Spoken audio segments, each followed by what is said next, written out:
మా అధ్యక్షుడు మంచు విష్ణుపై మోహన్ బాబు విశ్వవిద్యాలయానికి సంబంధించి విద్యార్థి నేతల కిడ్నాప్ కేసులో కీలక పరిణామం చోటు చేసుకుంది. మంచు విష్ణుకు చంద్రగిరి పోలీసులు నోటీసులు పంపించారు. కిడ్నాప్ ఆరోపణల నేపథ్యంలో విచారణకు హాజరు కావాలని ఆదేశాలు జారీ చేశారు.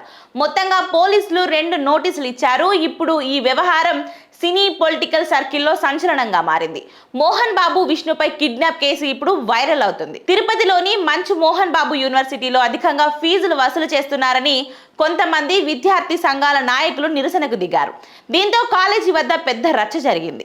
మోహన్ బాబు యూనివర్సిటీ ఫీజులు భారీగా దోచుకుంటున్నారని ఎస్ఎఫ్ఐ నేతలు కలెక్టర్ ముట్టడికి రెడీ అయిపోయారు.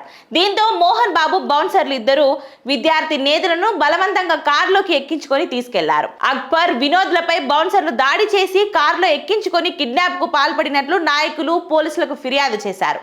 ఈ క్రమంలో రంగంలోకి దిగిన పోలీసులు ఆ కారును వెంబడించి ఘటనకు కారణమైన పలువురిపై కేసులు నమోదు చేశారు.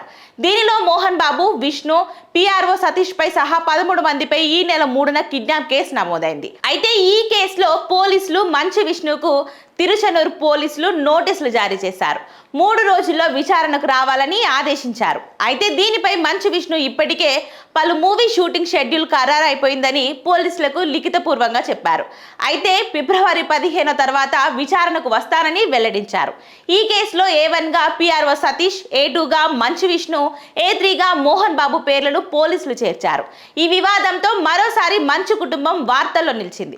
ఇక ఇప్పుడు మోహన్ బాబు, విష్ణు ఈ కేసులో ఎలాంటి పరిణామాలు ఎదుర్కొంటారనేది ఆసక్తికరంగా మారింది.